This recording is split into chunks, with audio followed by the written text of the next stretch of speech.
Good evening everyone, and welcome to the Global Climate Emergency Panel, generously sponsored by Canterbury and part of the Canterbury Festival Science section.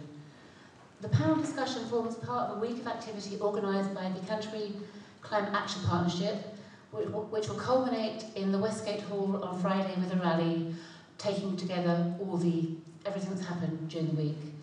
And then representatives of the Canterbury Climate Action Partnership will be going to COP26 and taking the findings there with them, so it's all very exciting. There will be a Q&A through this, and there will be roving mics. My colleagues will hand them to you.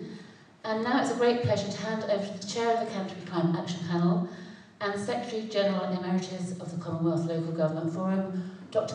Wright, who will introduce the panel and will chair tonight's discussion. Thank you very much. Thank you, Carl. Thank you, Emma, and welcome everybody, and good evening, and great to see such a good audience on a Monday evening. And let me start off really by thanking very much Amanda and the team at the festival who do a tremendous job, I think, not just on this event, but all the events in the last week or so.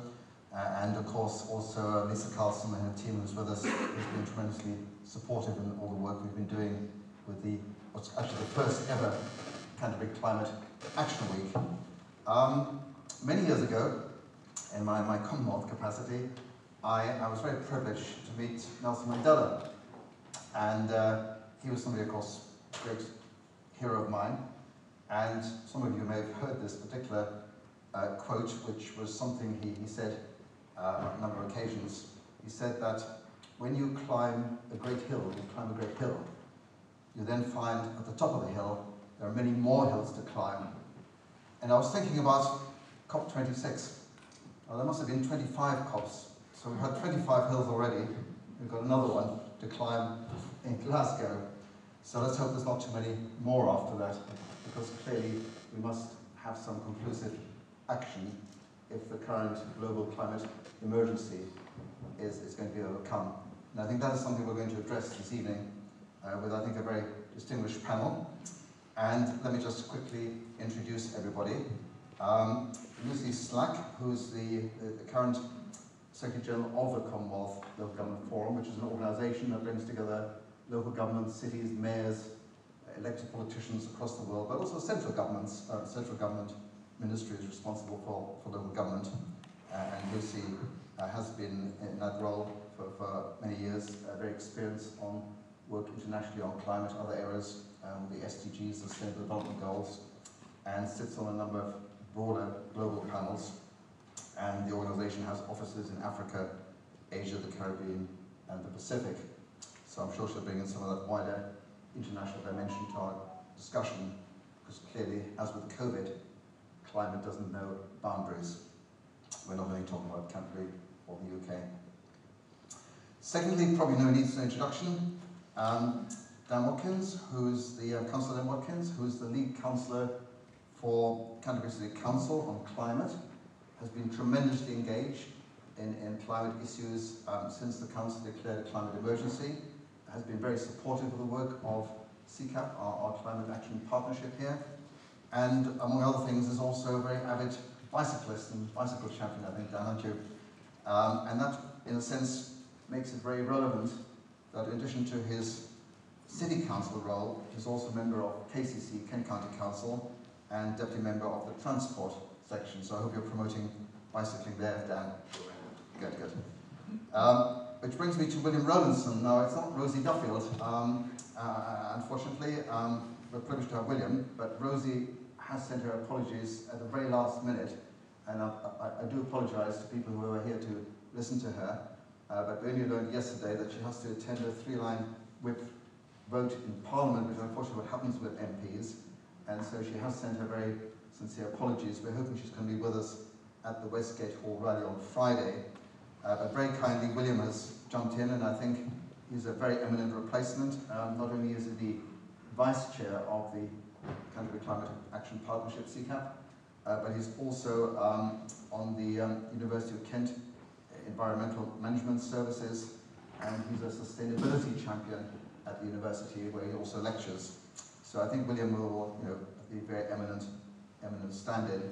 And last but not least, it's good to see a young face amongst us, Ella Scarr, who is actually at Langton Boys School. And they do have girls at Langton Boys School, women, young women, and young students, where she's doing maths, physics, and chemistry, A-levels, I think, this year.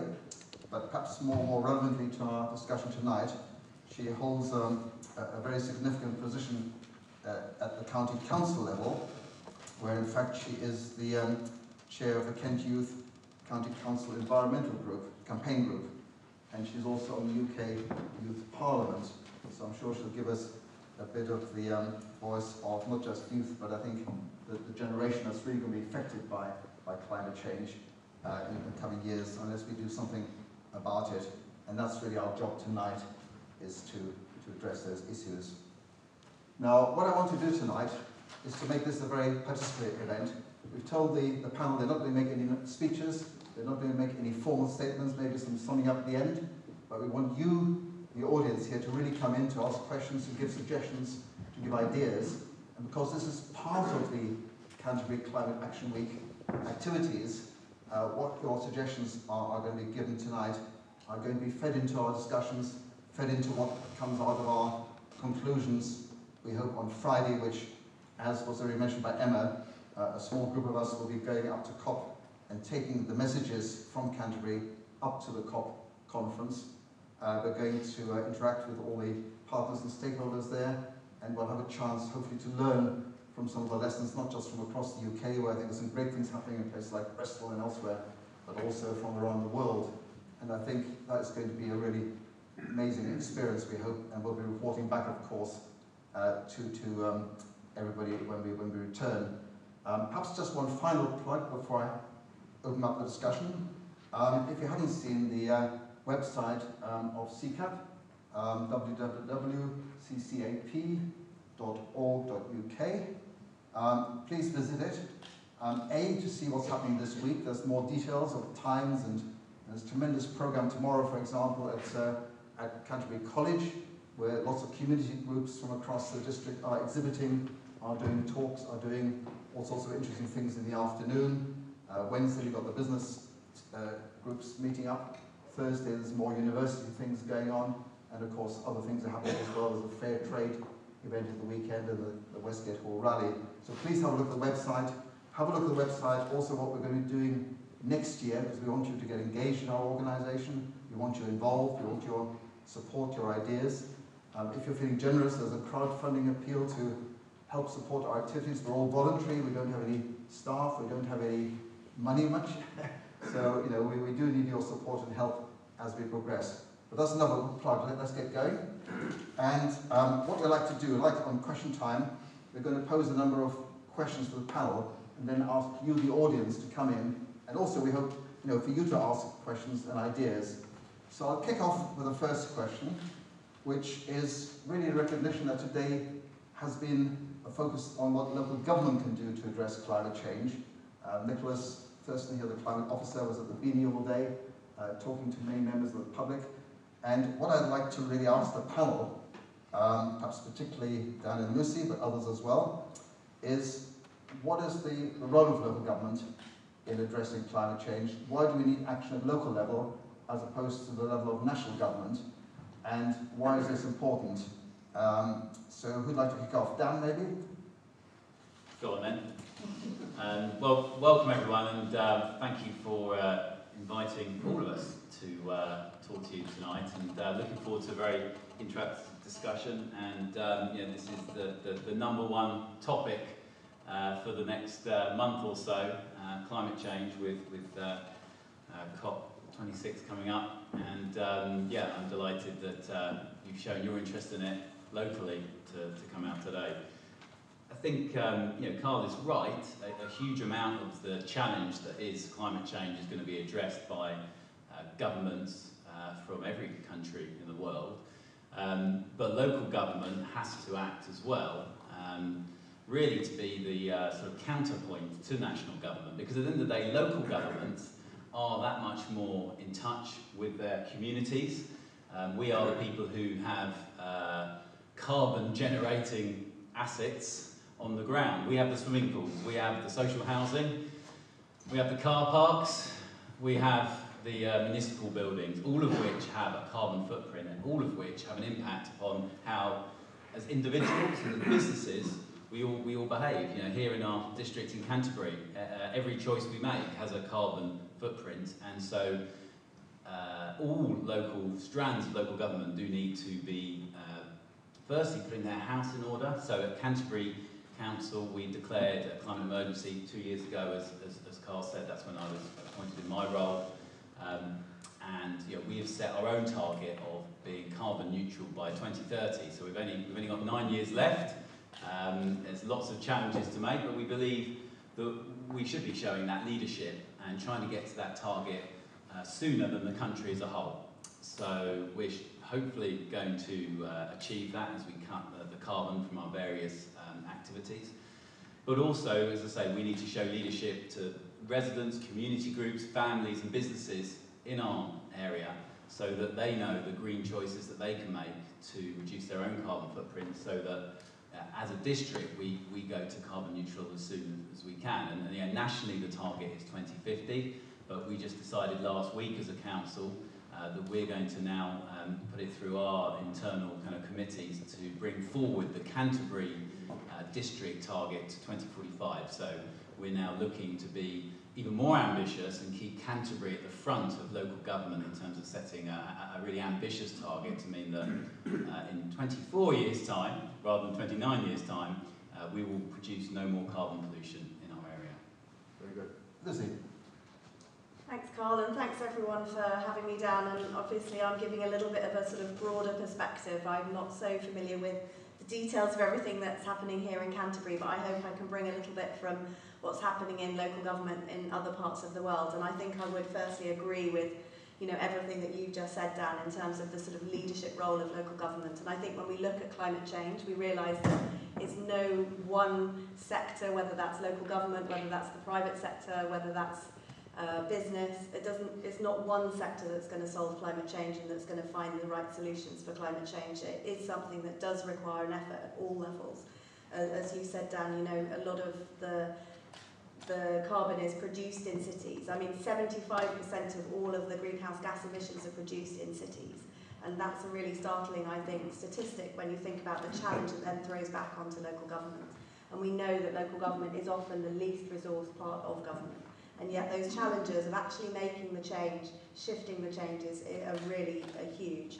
And I think that there's another thing that we really need to think about in terms of local government, which is also that kind of convening role that local government can play when it works really well, which is actually trying to bring all of those different agents and actors in a community together. I mean, we talked a little bit about the climate partnership here, but you see a number of local authorities who are convening that for all of their planning as a local authority. Carl cited Bristol, but there's also, you know, Rwanda, Kigali, where they're doing a lot around Green City Kigali to try and bring all of the actors that are involved in climate change together. So I think that convening power of local government is very strong.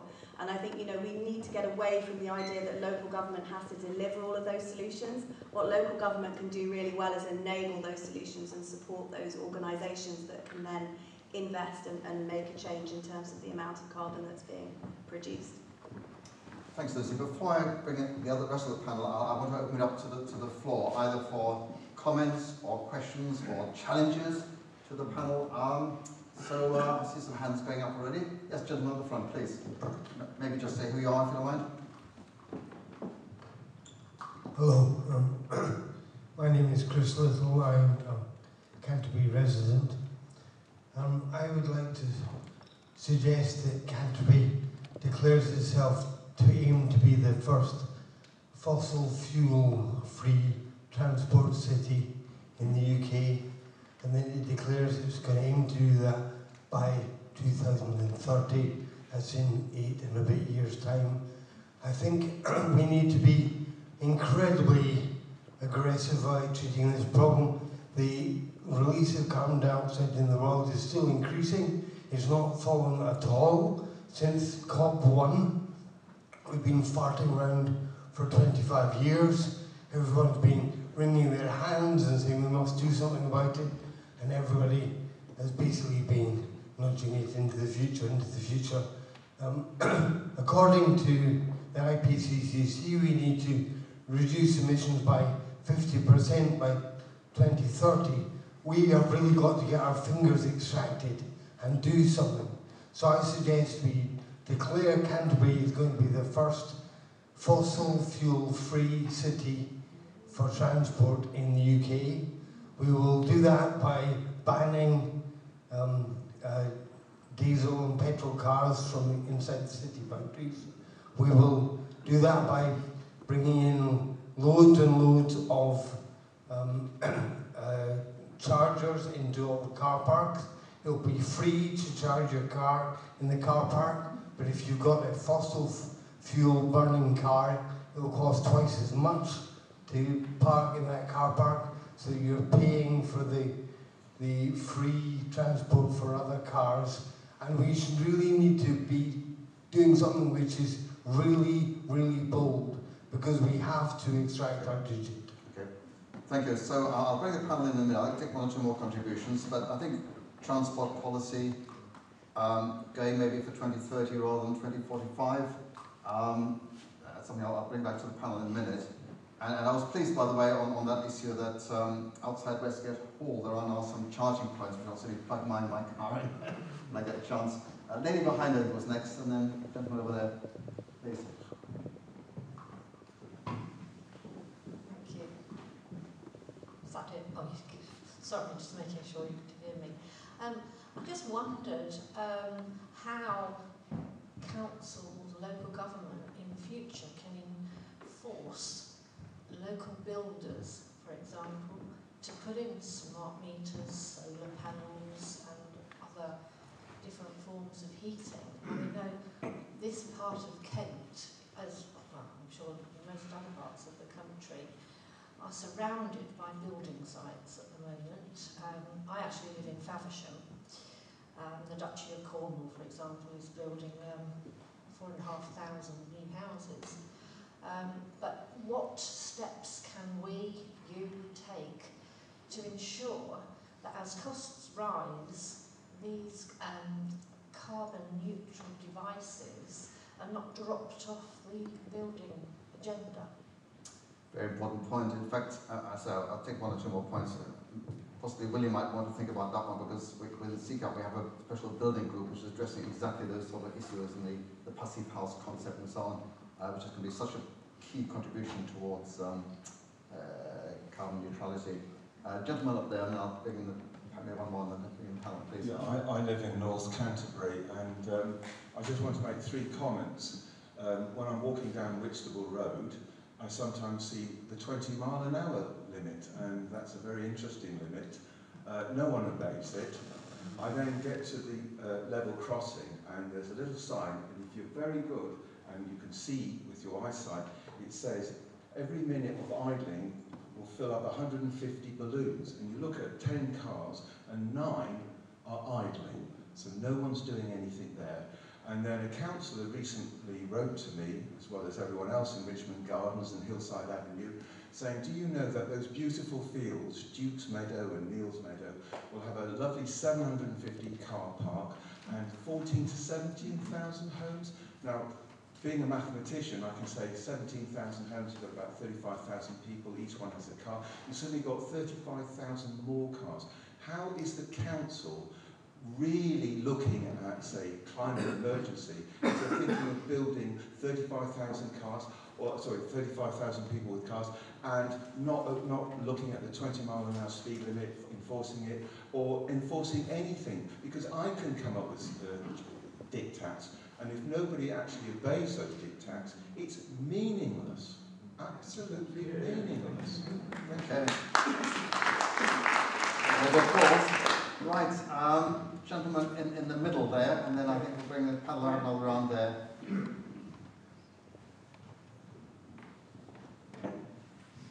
My name is Michael Leeming. I'm a little outside Canterbury, although I lived in Canterbury for 34 years.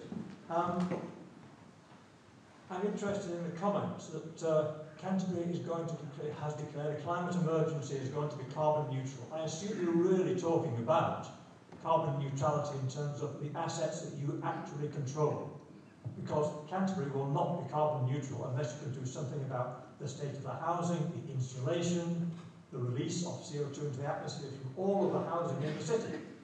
Are you doing anything at all about that? And can you even afford to? Okay, actually, one more chap at the back there, very last row, please, with a hat on, yep, and then we'll come back to the other audience later. The gentleman at the very back, sorry, the one with the hat on at the end. We'll bring you in a minute, sir. All right. Going to get such a good active audience. Hi there, it's Henry Stanton from Canterbury Green Party. Just wondering what the panel think is the role of the local council in terms of mitigation of the effects of climate change. Because the reality is that some of the effects of climate change are already being felt in terms of flooding and extreme weather events. And I think that there should be a response from the council and hopefully a plan as to how they're going to deal with those effects. Right, let me give particularly Dan a chance to take a breather because he's going to have to reply to all those questions, but I hope William and Ella and Lucy can also come in on some experiences they have. First, before I ask Dan to come in, just a little information on transport. Tomorrow, I think late afternoon, there will be a special session at Canterbury College addressing exactly those sort of issues you'd raised, sir. So do come along if you're free tomorrow. I think it's around 5 or something at Canterbury College for the CAST group transport group is doing a session on that. Dan, do you want to have a kick-off? There's quite a few issues there, and then I'll bring in William and maybe others. Yeah, how long have I got? Quick, brief. I've got 5 questions, so I'll have a go at giving a little bit of time to each, but be brief. Yeah, to Chris at the front there, trying to become a fossil fuel city for transport. Absolutely, transport are about a quarter of the country's emissions, and it wouldn't be very different here in Canterbury. So we absolutely need to tackle that. And actually, whereas nationally we've been doing very well in certain sectors like power generation in getting rid of coal, driving down emissions, we have not got very far with reducing transport emissions. So if we can achieve your goal, Chris, then we will have tackled a major obstacle to achieving carbon neutrality. So we recognise the issue. A couple of things that we're doing to tackle that. We are putting in a lot of electric vehicle charging points. That has to be a big strand of what we do. People will continue to drive, and therefore we have to make them drive cars which are fossil fuel free.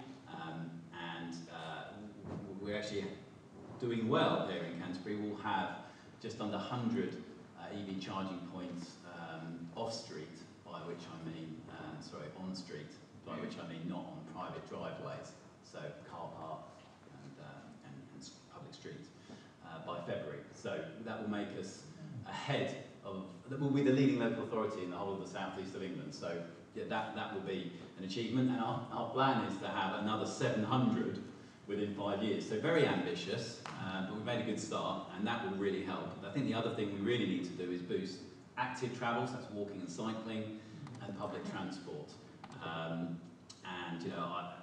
There is money now. Finally, there's money. First time actually in my lifetime that is a national government pot of money which you can bid into, called the Active Travel Fund, to promote cycling and walking schemes. And one of those is open for consultation at the moment. And I encourage you all to go onto the Kent County Council website and have your say on it, and hopefully support it around Burgate through to Longport and out towards Littlebourne, which will be a major boost to people who want to cycle and walk into the city from that direction. I can't say more. I could speak for 20 minutes on this topic, but I won't.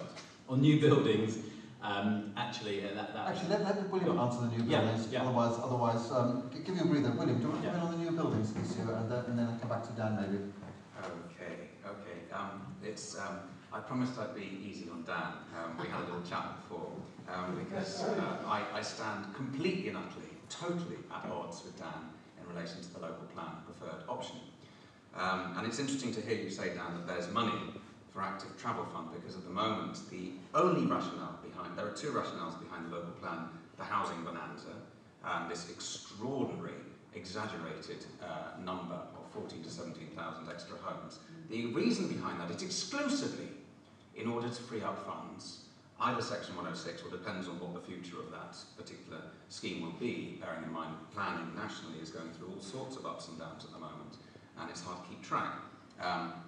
But the exclusive reason for the extra homes is in order to free up funds in order to build new roads. Now, I'm sorry, but this is yesterday's logic. In fact, it's not even yesterday, this is the logic of the 1970s. It was already dated in the 1990s when, under John Major's government, there was a massive road building scheme across the country, and numerous reports came out after that, especially the Newbury Bypass one, to demonstrate that building new roads encourages carbon and encourages greater use of those roads and greater traffic. And in fact, in the case of the Newbury Bypass and Twyford down at Winchester, it didn't reduce the amount of traffic in the very places where there was hitherto traffic. So therefore, we're in a situation whereby talking about active travel, talking about sustainable transport, talking about plans for decarbonisation of the traffic infrastructure, to build 14 to 17,000 additional to the existing plans which are already in the pipeline, which amount to nearly 13,000, and although Mountfield Park is currently in question, no doubt the developers will come back and appeal, and no doubt they will get through, because it generally happens, even though the judicial review, one would think, would be the buck stops there, no. So therefore, the staggering new number of builds will lead to a staggering new number of cars. And whether those cars are driven, whether they're fossil fuels or not, they're all fossil fuel. Let's just be realistic about this. And what we don't want to be doing is twofold. Clearing away our front garden of rubbish and dumping it into our neighbour's garden instead. We'd be doing that twofold. One would be by trying to improve the city centre, which I'm all for. The traffic in Canterbury is abysmal, it's diabolical, and it's horrendous. And I worry so much about the health of myself, and my children, and my friends, and the citizens and residents of Canterbury. I think the traffic in Canterbury is shameful. But the only way to deal with this by building new bypasses through the countryside is equally shameful, I'm afraid to say. Now, so on the one hand, we can improve the city centre transport, the traffic, and have lovely green economy in the city centre, and have sustainable transport, and have walking and cycling and all this, as long as we dump all the traffic outside in areas that are currently green, and they are green. One is farmland, woodland, a river valley, hedgerows, and the other, as you may or may not know, the eastern bypass running from the A2 to the A28 in Surrey, A2 Net Bridge to the A28 in Surrey, will be going through a triple SI. This is just appalling, beyond every level of appallingness. Now, by building those roads, we would be A, taking up an enormous carbon expenditure, a quite colossal carbon expenditure for the building of the roads, and there's no way we can get around that. You can't build roads out of cardboard. And secondly, we would then be offloading the problem. And secondly, we'd be offloading the problem, I'm afraid to say, to reply to Chris here as well, we would be also offloading the problem in terms of a bid to continue with the existing level of transport, but having it all electric. All we're doing there is offloading the problem elsewhere in the world where the minerals are to mine for those. What we have to do is get people out of their cars. That is fundamental. In order to do that, as every study going back 30 years has shown, in order to get people out of their cars, you have to improve in public transport. That's it.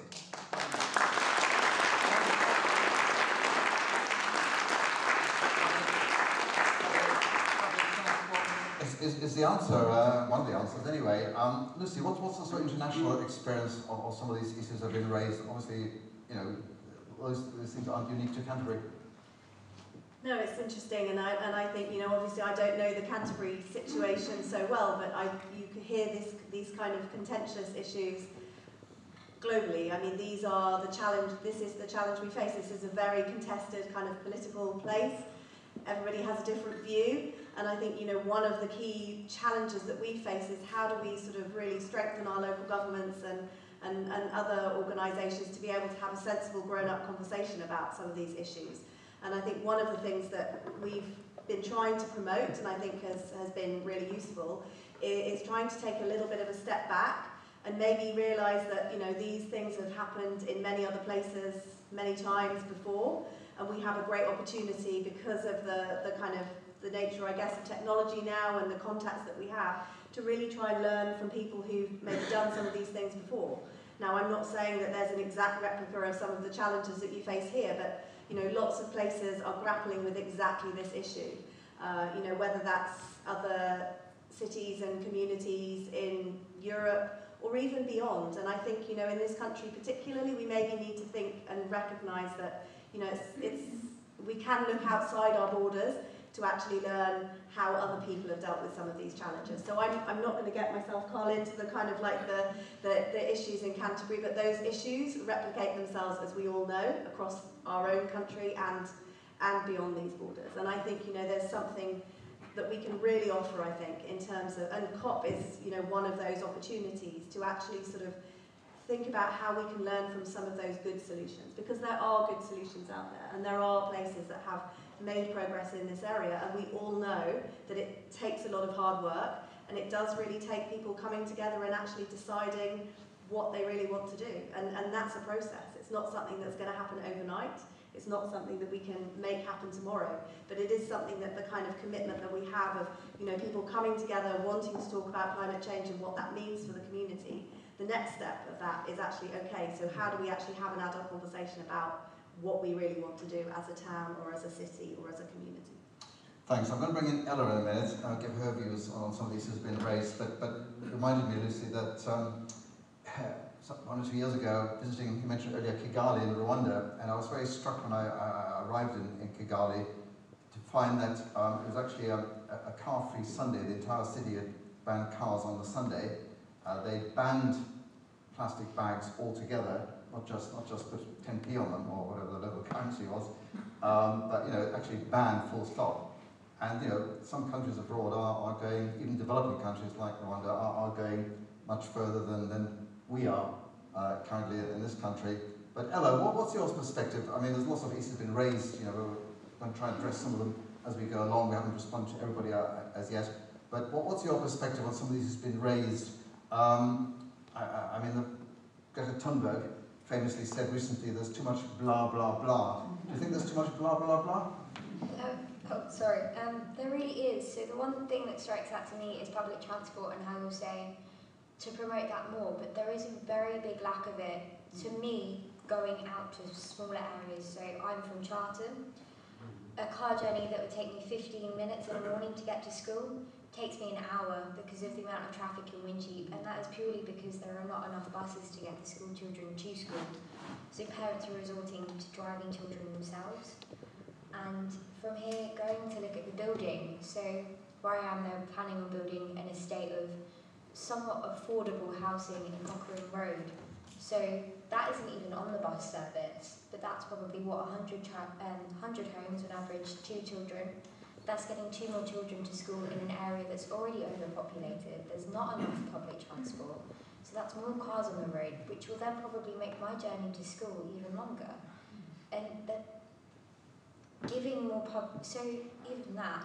So if I go to school and I'm late, I'll get the 25. Half the time I'm one of 2 people on that bus, but that bus service runs every 10 minutes. The same as for London Road Estate and Spring Lane.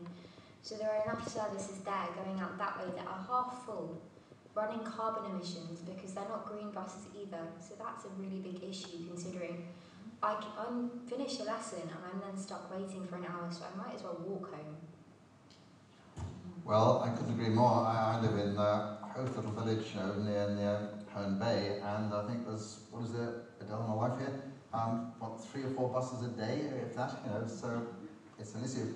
But Dan, I want to move on from local government and broaden some of the other issues, but I know quite a few other things have been raised. So we'll just briefly touch on a few of the other things that have come up, just very briefly. Yeah, maybe I'll try and whiz through a bit. So I think lady down there from Faversham was talking about what are we doing for new buildings to make sure that they're energy efficient, and this comes down to planning and energy efficiency standards in buildings.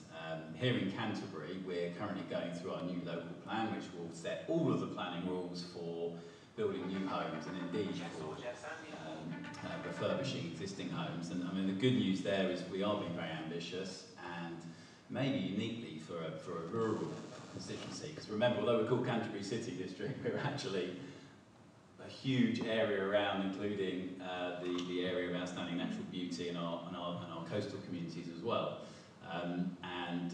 We will be, I think, the first rural community who will have net zero enshrined in their local plan for buildings. So that means that anything built in future would be net zero. So we've got a long way to go in terms of actually getting that signed off to the various authorities, but that's our ambition, and it's got cross-party political support, and I'm hopeful we will achieve that.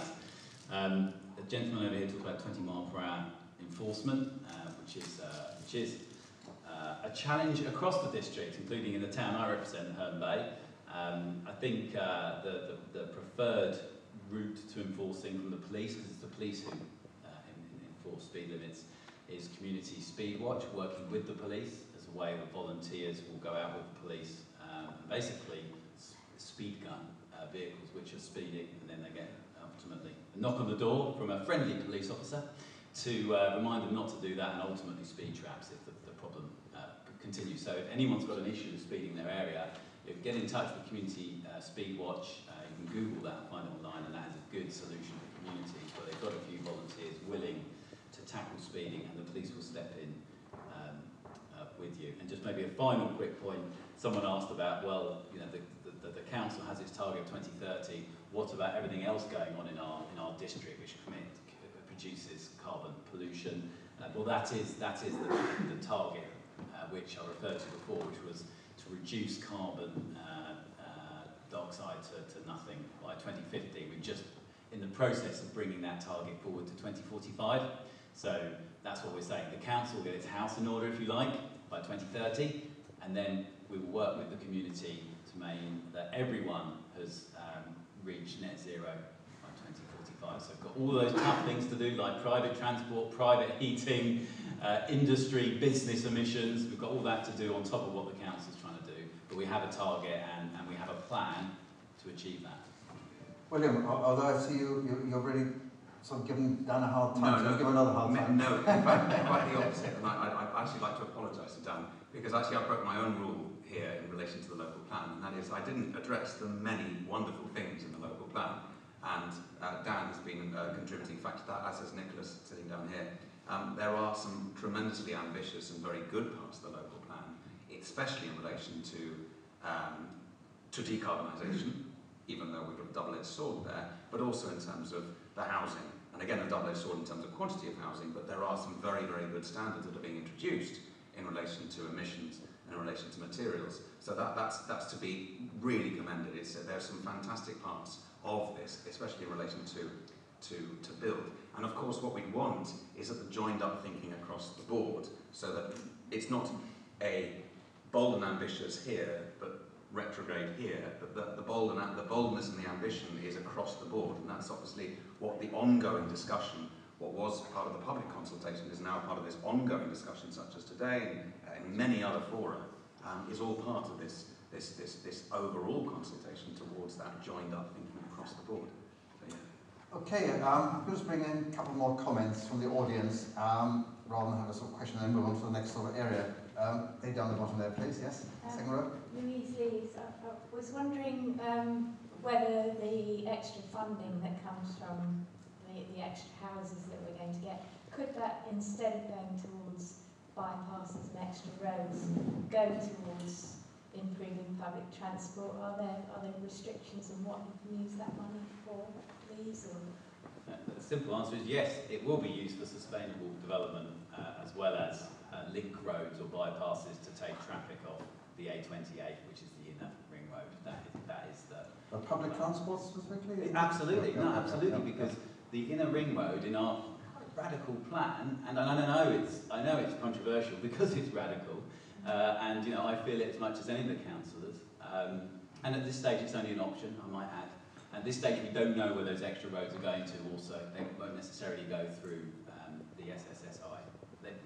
I'm not saying I can put the route down for sure now, we can't, but it will include making that inner ring road free of basically private car traffic, which means the buses which get stuck on that road and mean the people at Cllr cannot get into Canterbury city centre without very long journeys will have priority lanes whizzing through, and that will be transformational. So there'll be a lot of money spent as well on sustainable transport and active transport, as well as some roads. And I hope that'll apply to villages like Hoath as well. Right. You can have your own car park. Nice bus service. Okay, let me move on to another area, and we'll have a chance to come back to some of these issues. Yesterday, some of you know, my friends from Hothbridge and others were there at the cathedral, and we're very privileged to have one of our patrons, who is the Right Reverend Bishop Rose Hudson-Wilkin, Bishop of Dover, and she, those of you who heard her give a very dynamic sermon about the importance of addressing climate change. However, she did say one thing which perhaps, I may be wrong, not everybody would agree with, which is that she said there are better ways of taking climate action than gluing yourselves to motorways.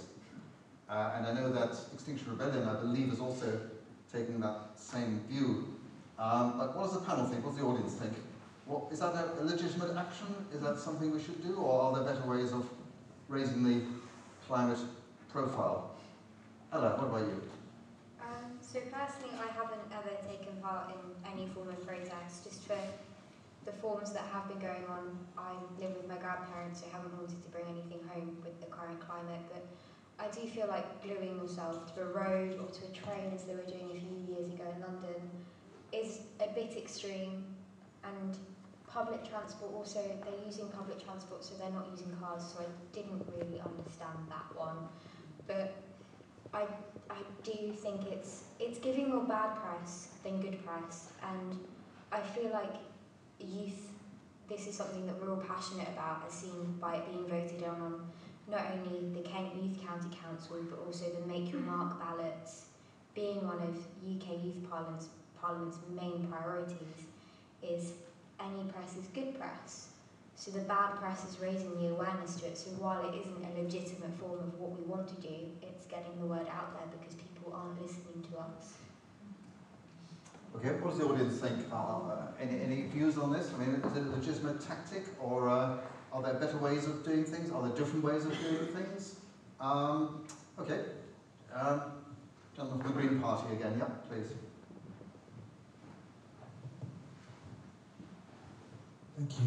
I think the important thing to note is that this is a climate emergency, and it's the emergency bit we should be focusing on. I'm not sure this forum should even really be discussing the particular tactics of one particular group. I think the thing that we're here for is how we can move forward. It's not about the specific tactics of a particular protest group. The other point is that we haven't really talked enough about insulation, and I think the Insulate Britain people have at least raised that idea up the agenda. People are now talking about the previously quite boring subject of insulation. Any other views on this? Okay, I know insulation was raised, we didn't really respond very much on it from the panel, so I'm going to come back to that. Okay, nobody wants to come on this specific? Can I ask one more question? Okay, we need to get some other members of the audience, but go ahead, please, yeah.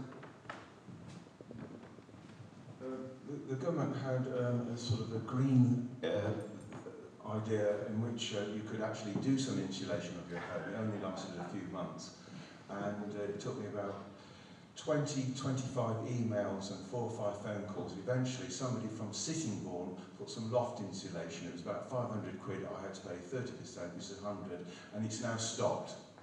So those people that gluing themselves to cars or whatever have got a very big point, because as a physicist, if you've got all this energy going in, say 14,000 kilowatt hours, and 20, 30, 40% just going up the roof, if you could actually insulate 20 million homes, one, you're providing a lot of work for high-paid engineers, and two, you're saving an awful lot of gigatons.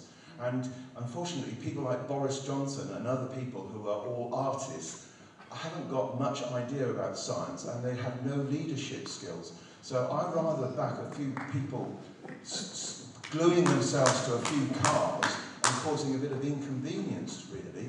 I mean, the pandemic will kill, what, 150,000 in this country, 7 million. What do you think global warming is going to do by the end of this century if it's 2.8 degrees Celsius? A lot more. So let's get real. I went onto a website and I'm doing 12 tons of CO2 a year. Now tell me how to do it. Eat vegetarian things. Okay, I'll knock off 0.3 tons here.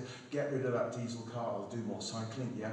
5 tons here. Don't go to New York, 2.5. I can do it, but I would like to see some leadership. I want to see people getting leaflets through the door, telling them what to do to go from 12 tons to 5 to 4 to 3.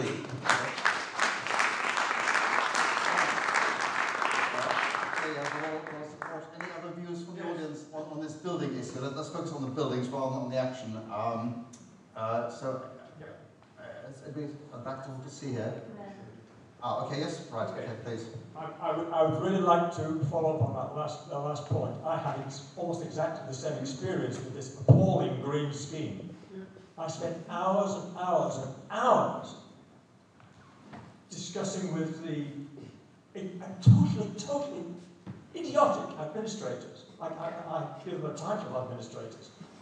They couldn't organise the classical piss in a brewery. They were terrible. They couldn't identify me. They had my data upside down in their computers and couldn't turn it round.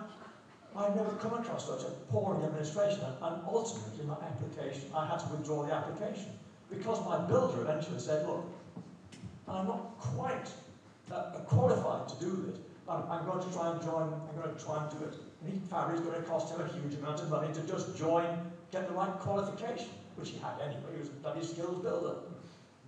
The government was run by idiots. And I suspect it might have been, I'm being very devious here, or someone was being devious. I suspect the scheme was being run so badly to slow it all down and give the government an excuse to close it down. Okay. Let's go out and get some views from the panel about specifically building, because I know that's a huge domestic building, and an office building for that matter, is a huge area of potential carbon emission savings. And William, can you talk a little bit about the, I know you talk about the wider issues, but can you talk a bit about what the CCAP building work group is doing on things like the passive house and some of those standards which we're trying to encourage? And then I'll bring in Dan and Lucy.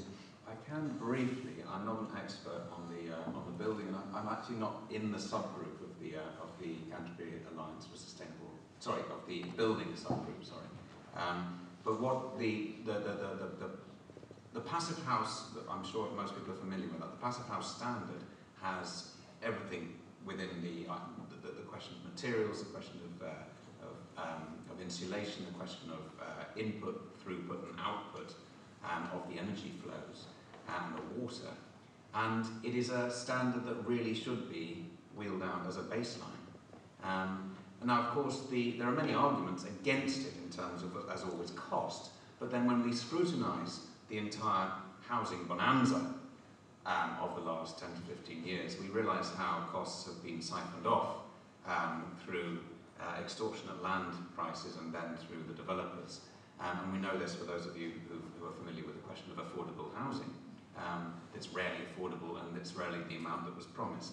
So therefore, when the appeals are made against the cost of passive house, that has to be set against all the other costs which are being introduced through other ways, which is the monies that are flowing around. There is ample money for that.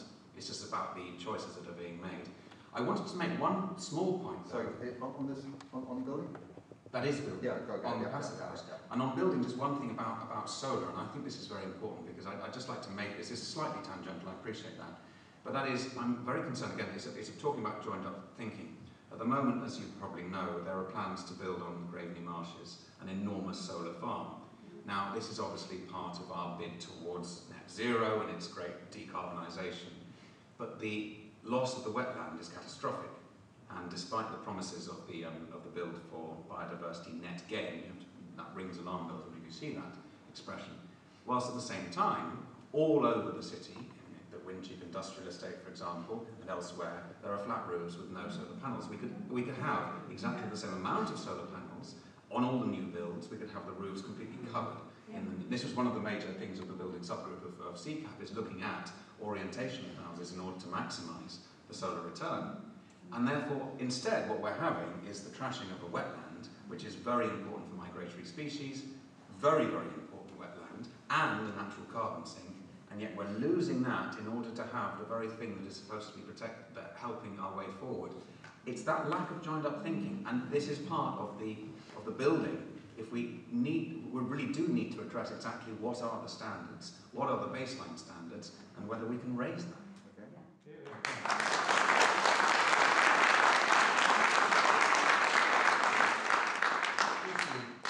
Some sort of reflections on, maybe not so much the technicalities, but the sort of wider experience on insulation on buildings. Is this sort of thing that's being looked at in other countries and other cities across the world? It is definitely being looked at in other cities across the world, and I think what it really, really highlights, and a bit picking up on what you were saying just a second ago in terms of the joined up thinking, and I think it really highlights how, you know, you really need local government and central government to at least be in conversation with each other.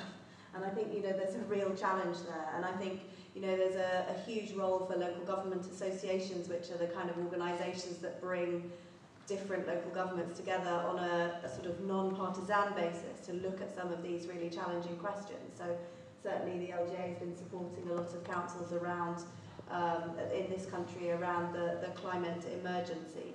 And I think, you know, you really can't, it's a classic example of where, you know, government makes a policy and says we're going to put insulation into everybody's homes. The government can't actually do that. Government needs local government, it needs the private sector, but it actually needs to knit those things together. And first and foremost, it needs to do what all of those protesters are saying, which is actually, you have to listen to us, this is what we want. So I think everybody has a role to play in this. I don't think we can denigrate anybody's role in that. Even, you know, the protesters are doing exactly what they should be doing. They're putting these issues onto the public agenda, and they're getting people interested in how things work in local politics or central politics, how they make change. And I think that's really important, because actually lots of, particularly young people, but not exclusively young people, are not interested in the formalities of politics. In fact, they find it quite off-putting. And I think one of the challenges that we have as a local government sector is actually how do we get young people to see that there are ways of making change, and local government is one route through which you can make that change. So I think, you know, actually there's a lot of issues there around that whole issue of joined up government, and I think that's a particular issue that we face and a real challenge in terms of younger people coming through. And if you think about it, I mean, I work in the Commonwealth, so countries across Africa, Asia, Caribbean, Pacific. 60% of the Commonwealth citizens are under 30. So you've got this huge cohort of young people coming through who are not really particularly engaged with what we would call kind of mainstream politics. And I think, you know, there's a lot that we need to do there in terms of bringing people in and showing that the decisions that we're making as local leaders are inclusive. And they are listening to young people, old people, ratepayers, and obviously in many of the countries of the world that I'm dealing with, also all of those people living in informality that don't really have a particular kind of purchase in the communities in which they live. Ella, do you want to comment? Yeah, so you mentioned young people here not really being educated on like local politics to a scale, and in all honesty we aren't, but so we're not engaged with it because we're not being educated, we're not being told about it, and it's not being publicised. And when it comes to us raising our opinions, we are often told, we're often shut down and called ridiculous, and we're not listened to. So we're not really as engaged, which is why we're turning to forms of protest, because that's how we're getting attention. Because to many politicians, we're not of voting age, so our opinion isn't as important to them. So even though we're raising the issues that need to be raised, they're not being taken seriously because we're not voting.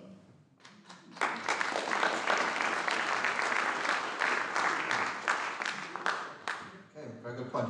Let's move on to sort of another aspect of what I think has been touched on already, which is the idea of different stakeholders. You know, we've got the community groups, we've got the activists, we've got the local government, and in one group that hasn't been mentioned yet is the business sector.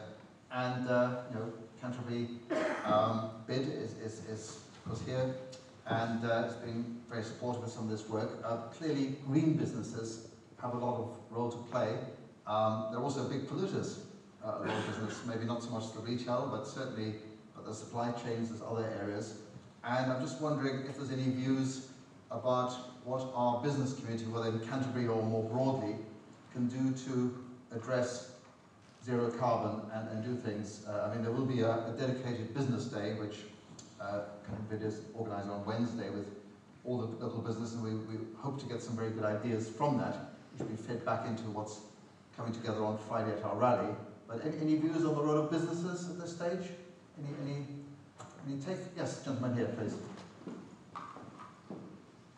Gary Bradbury, a village resident. I could just mention the role of agriculture in reducing carbon emissions, and it's not widely known, but certainly the arable farming sector has greatly reduced its carbon emissions in the last 10 years, and particularly in the last 5 years even. And this is mainly done by reduction in consumption of diesel fuel, by reducing particularly cultivations. And not only that, at the same time, it's improving soil health by having less disturbance of the soil and an increase in the population of earthworms. So please bear in mind, although agriculture does produce emissions, there are some parts of agriculture that are doing very well on their carbon reduction. Thank you. Well, farms and businesses, you know, it's an important sector. Any more views or any representatives from Lisa? Everybody know? Lisa Carlson from BAD.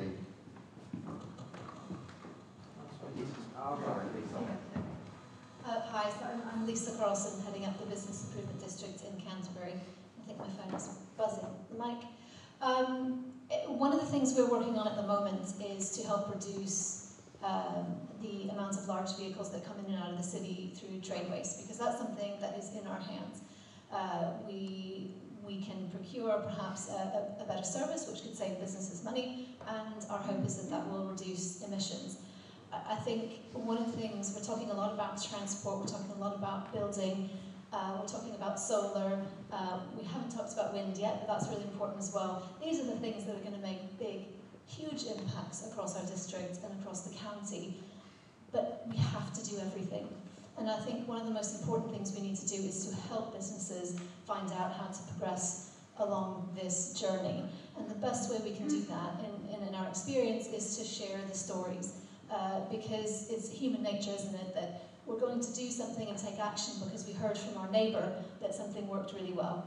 And those are the kinds of stories and forms of engagement that we're gonna focus on. But you know, really interested to hear everyone's views about what they experience in the city and what you'd like to see going forward. Anybody else in response to? Yes, please, Fred. Yeah, hi, Fred McCormack. Lisa, I know you're meeting all the businesses on Wednesday, but I'm someone who has a plant-based diet, and I don't know how many restaurants and eateries there are in Canterbury, but my experience of what they offer for someone who doesn't eat meat is really poor. I went to Brighton recently, and the quality of their menus was fantastic. I always feel that when I go to a restaurant in Canterbury, I'm the afterthought. You know, I'm the ping going on in the background because I've asked for the vegetarian option. So, you know, plant-based food is amazing, and I would really love to see Canterbury sort of look at what places like Brighton are doing and make it something, you know, that is, you know, the star of the menu as opposed to the, you know, the poor relation. So, if you're having any conversations on Wednesday, you know, I'd love to go out and eat more, but at the moment, there really isn't much out there that tempts me. Okay, good points. So something for Lisa to take back. Okay, let's just sort of touch on one issue which I kind of left it, and I think it's important. It was touched on, I think, by the panel. When we were talking about heat pumps, when we were talking about electric cars, and there's a cost factor. And you know, obviously, all of those of us who are very committed to climate say this has to be overcome. Of course, it has to be overcome. But if you're on a low income, if you're not earning much money, I think that's the kind of audience we need to convince and to engage. And of course, that comes back to the things which colleagues from the audience were saying about the difficulties accessing government grants, which are supposed to help with those kind of things. And you know, obviously, that is an issue which has to be seriously addressed. People with, you know, couldn't afford a heat pump unless there's a massive government subsidy. Couldn't afford an electric car, although I've just bought a very sort of old second-hand one, which is an option rather than buying new. But Dan, what's your answer to that? How can we help the people who've got less money who say to us, "Oh, I can't afford this"?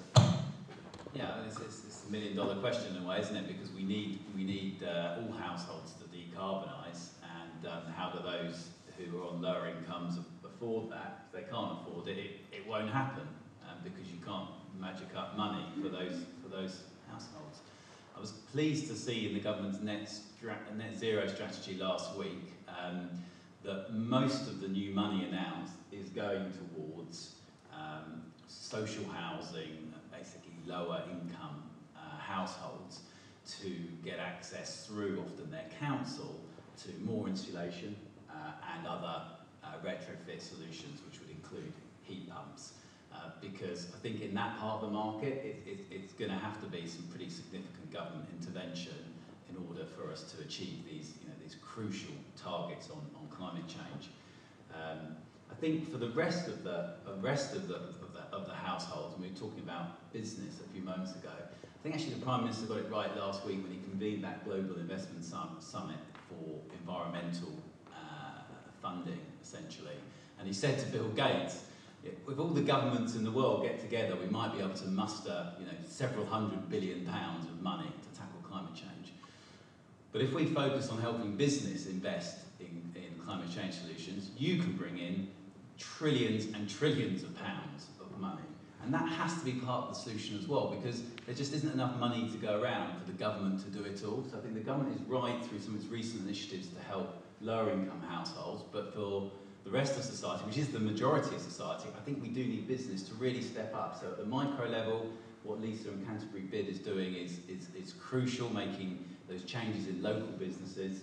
At Kent County Council level, we have the low case scheme. And if you know any businesses, I hope you're all sort of evangelicists for the climate change cause, and as you speak to your friends and contacts in the months and weeks and years ahead, you tell people you know business owners, look at low case on Kent County Council website, because there are grants and action plans for businesses to sign up to decarbonise their businesses.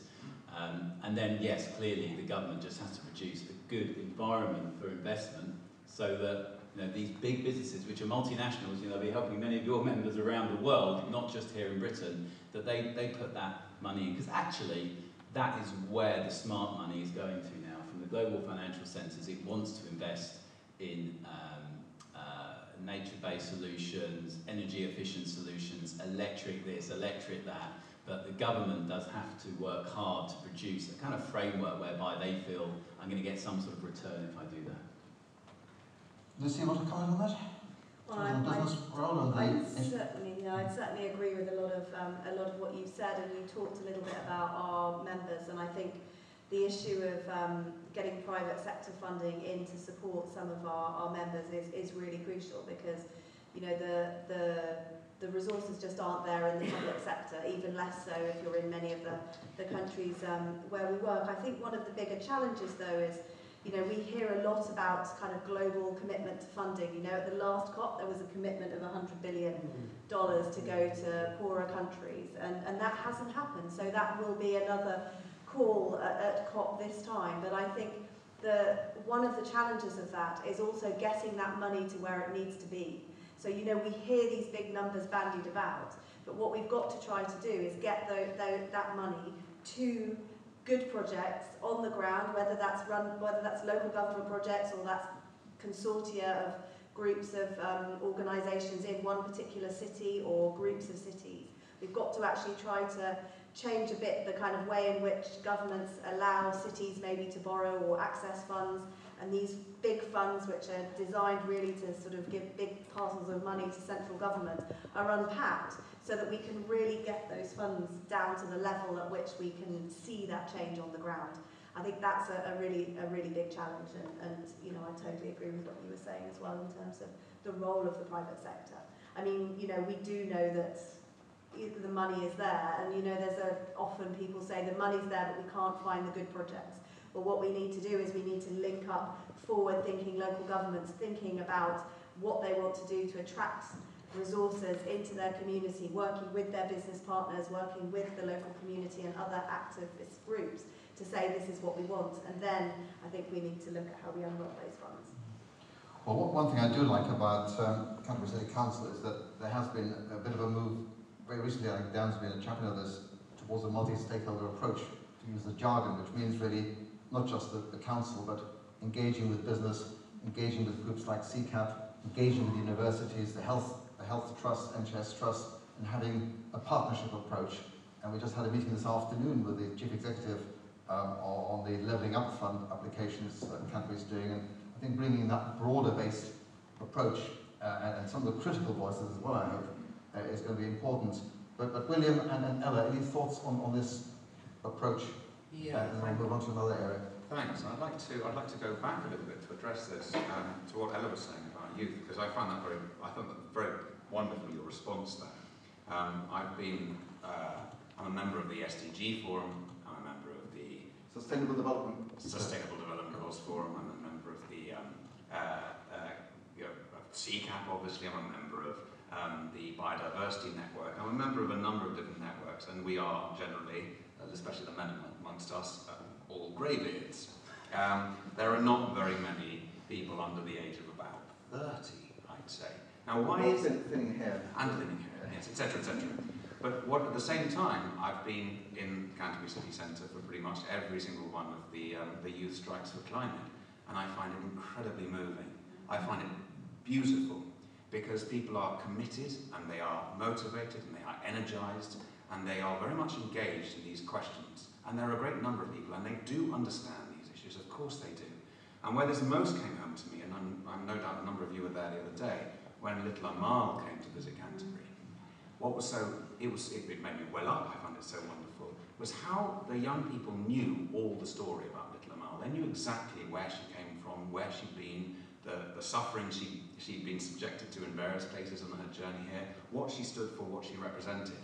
And it makes me think so often, the fact that we have a more ageing population in these different groups has a lot to do with the fact that it's people who've retired and therefore have a little bit more time on their hands, which is fair enough, and a little bit more disposable income. It's just a sort of standard, it's a clear reason for that.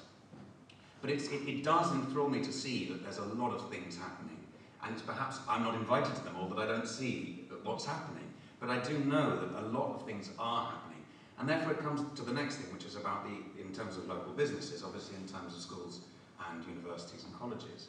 Now, again, one of the difficulties there is, as anyone who's studied sustainability will know, one tends to measure sustainability such as you can measure it, but one tends to sort of assess sustainability through these three domains, and that's the economic, the social, and the environmental.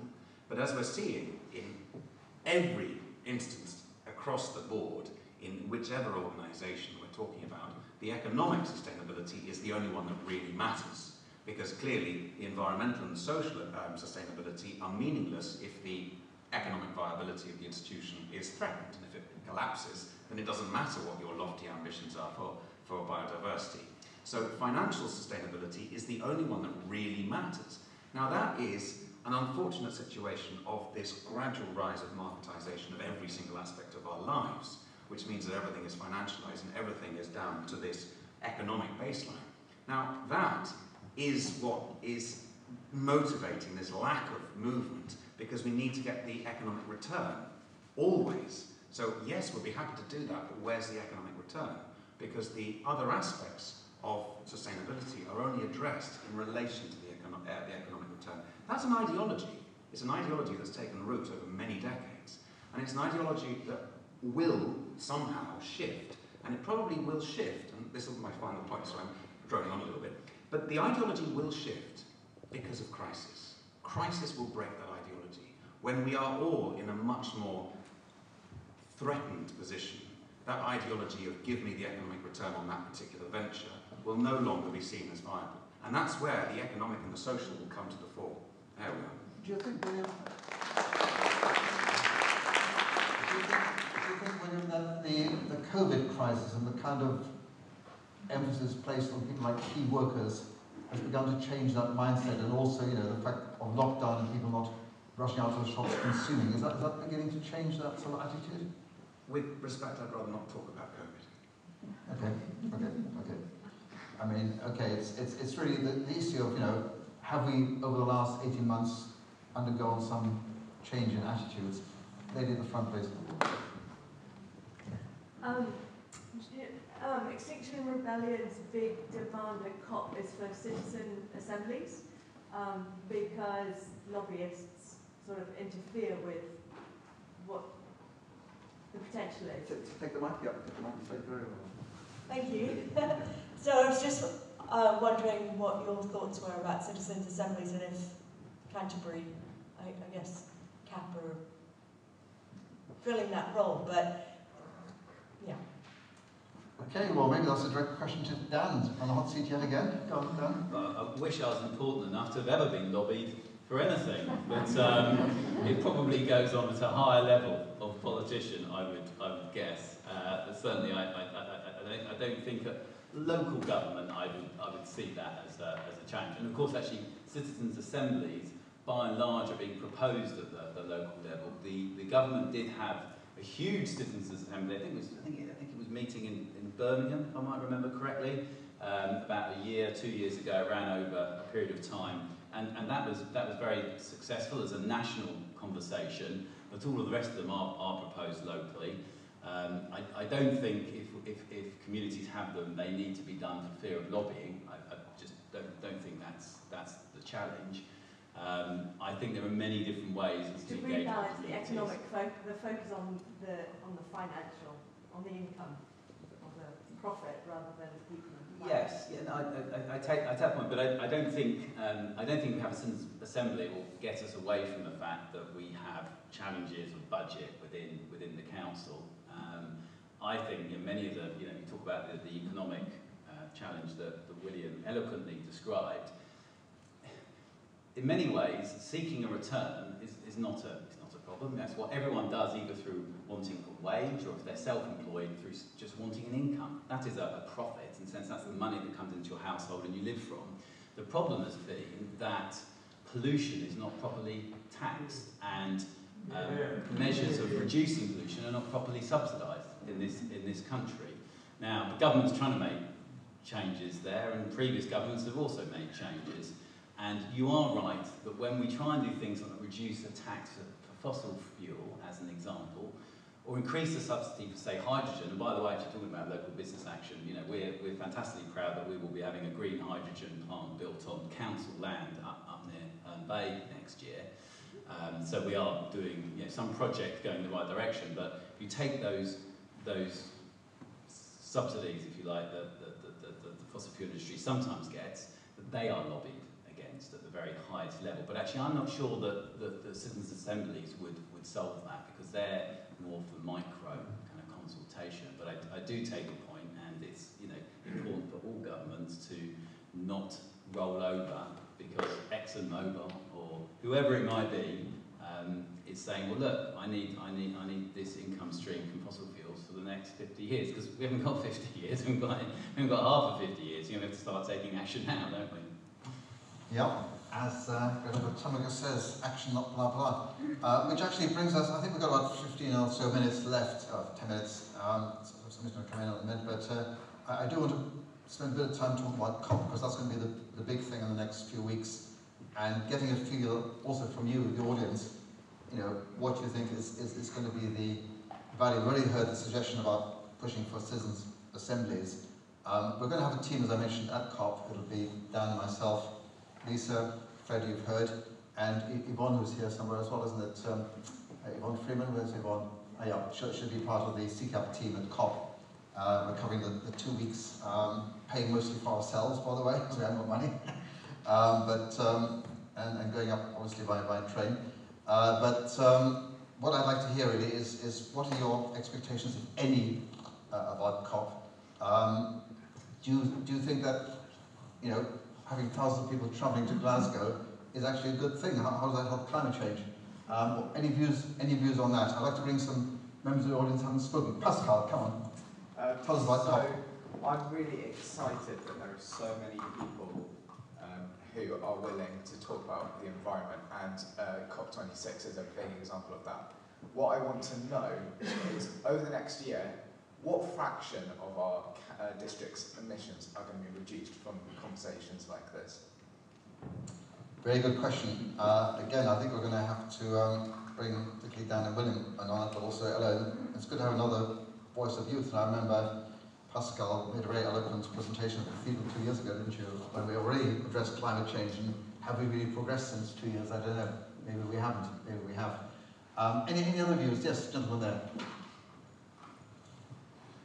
One of the sad realities of the discussions at COP is that whatever the government in Britain does and whatever the good public of Britain do, our activities are as nothing compared with the major carbon polluters in the world, particularly China and India, with lots of coal-fired power stations. So the question is, what can we do to influence what the major generations of carbon polluters do? Is that by perhaps a boycott of trading with these countries or buying so many goods from them? What do you think? I'll come back to Pascal's point, but I'll just bring Lucy in on that. Should we not bother about COP? I mean, the big emitters are China, India, Australia. Brazil's cutting down most of its Amazon forest. What's your view on that, Lucy?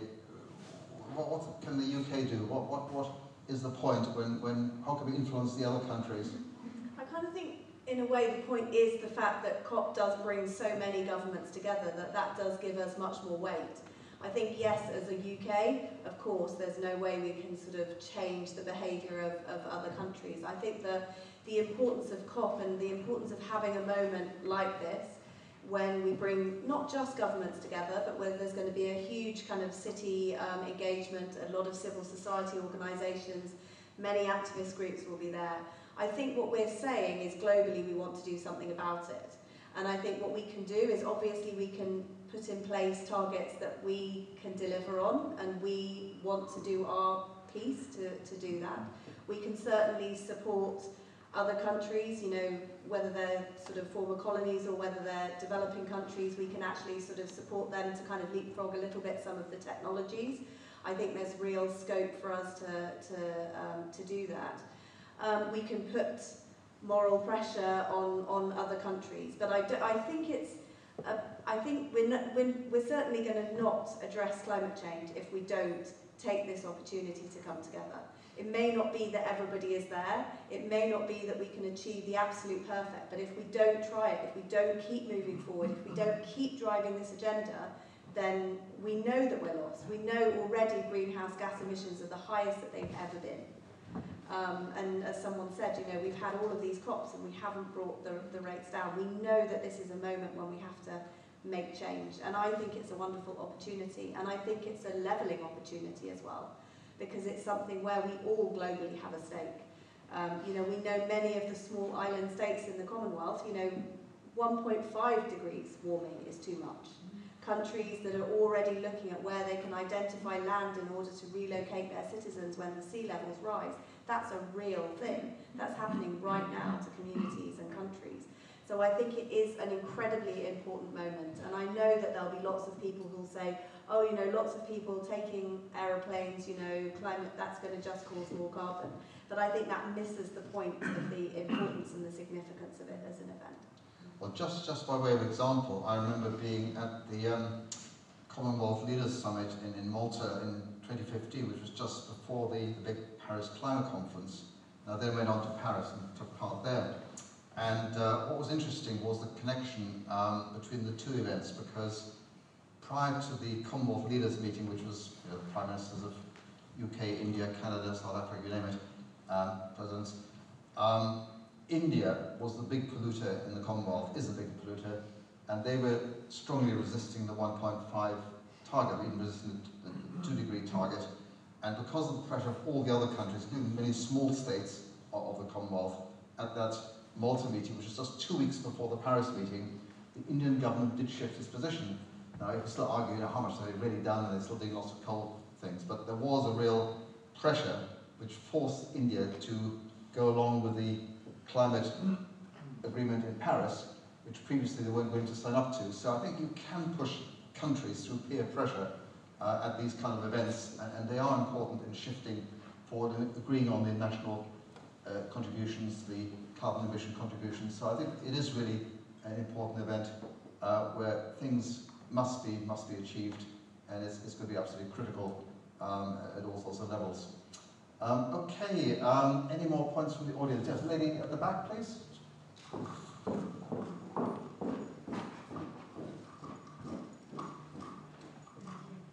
Thank you. I'm really hoping that COP26 is going to embarrass the hell out of a lot of governments around the world, including Britain, I'm afraid, and also that people's voices will finally be heard. And I hope the media is actually honest in what it says, and we're all honest about what the real problems are. I don't want it to be a whitewash, and I hope I'm Australian, sorry, I'm embarrassed. I hope Australia gets a bit of a kicking, actually, because it's time that we stopped pretending that the Western countries are good and the others are bad. So I hope it's positive, and I hope everyone stands up and we've got a real chance of making something happen. Thank you.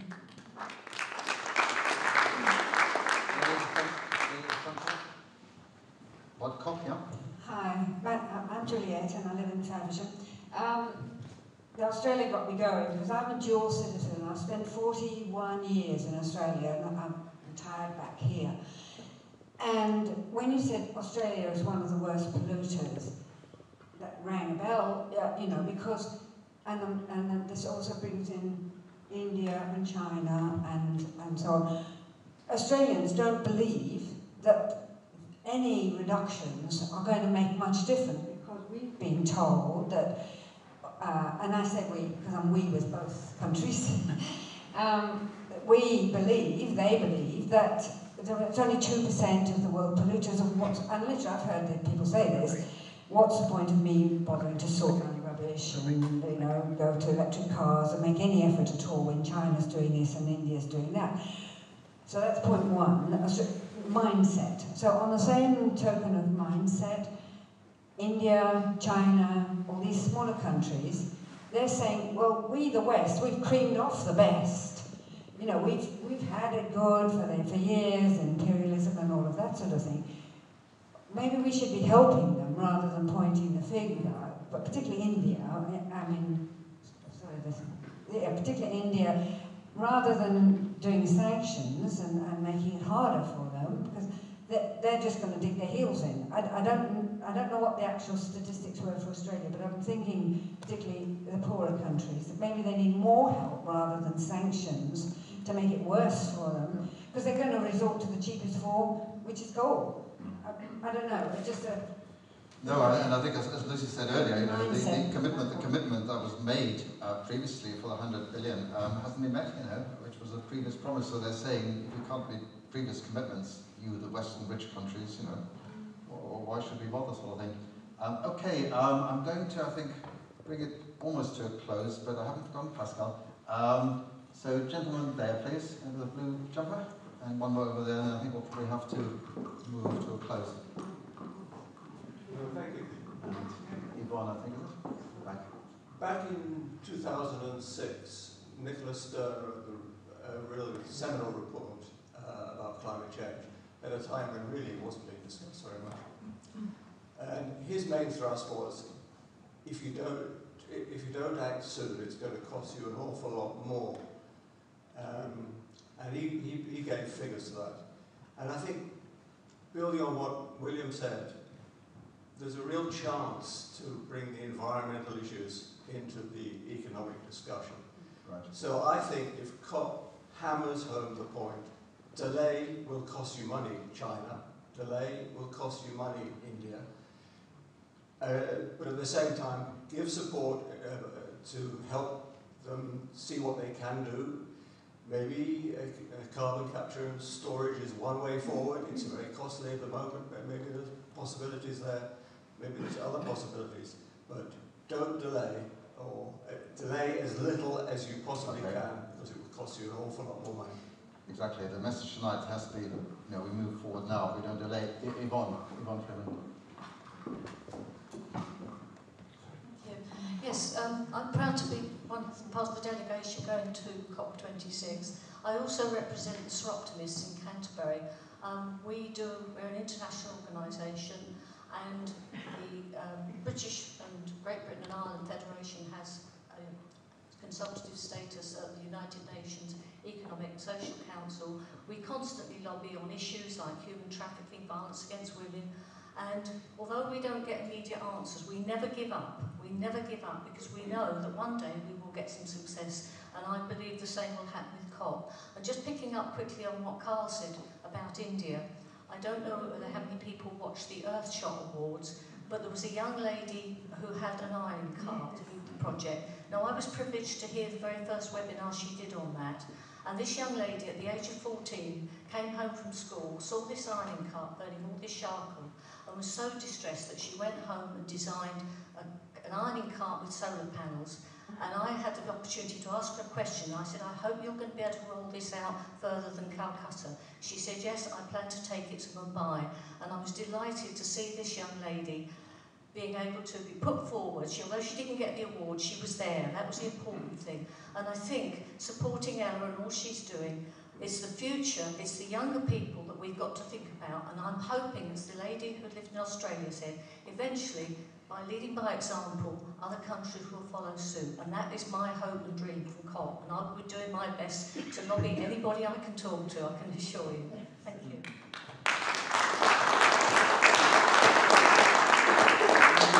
I know there's more questions, but I'm afraid we're going to have to draw to a close.